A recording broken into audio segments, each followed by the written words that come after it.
Hello everyone, আসসালামু আলাইকুম। সাইবস কুকিংয়ের পক্ষ থেকে আপনাদের স্বাগতম।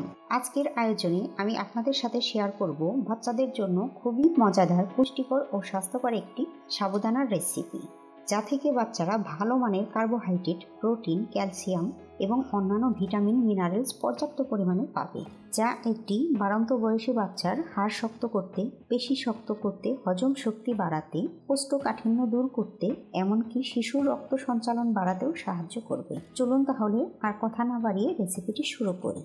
আমি এখানে 1 টেবিল চামচের মতো সাবুদানা নিয়েছি। এবার বিশুদ্ধ খাবার পানি দিয়ে খুব ভালো মতো ধুয়ে নিচ্ছি। আমি 2 থেকে 3 বার পানি দিয়ে খুব ভালো মতো ধুয়ে নিয়েছি। এবার পানি দিয়ে ভিজিয়ে রাখছি, যার ফলে রান্না করার সময় খুব তাড়াতাড়ি সিদ্ধ হবে। এবার একটি পাত্রে সাবুদানা দিয়ে পরিমাণ মতো পানি দিয়ে দিচ্ছি।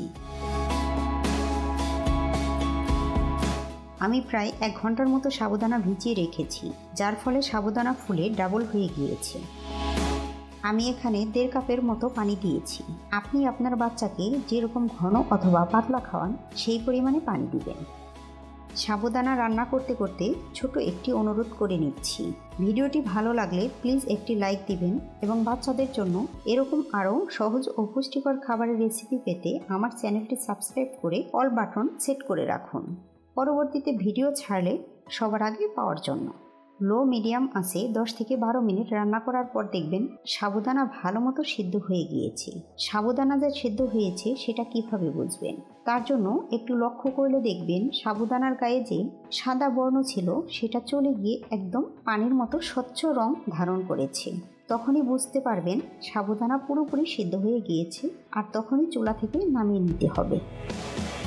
আমি সাবুদানাটা চুলা থেকে নামিয়ে একটি বাটিতে ঢেলে নিয়েছি। এবার আমি এর সাথে ফর্মুলা মিল্ক অ্যাড করে নিচ্ছি। আপনারা আপনাদের পছন্দ মতো এখানে ফর্মুলা মিল্ক বা অন্য কোনো ফল, কলা কিংবা খেজুর সিরাপ মিশিয়ে খাওয়াতে পারবেন।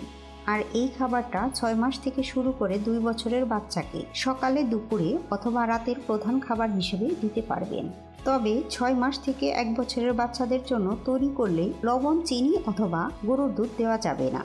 ভিডিওটি ভালো লাগলে প্লিজ একটি লাইক দিবেন আর চ্যানেলটি সাবস্ক্রাইব করে বন্ধু হয়ে পাশে থাকবেন। সবাইকে অসংখ্য ধন্যবাদ। আল্লাহ হাফেজ।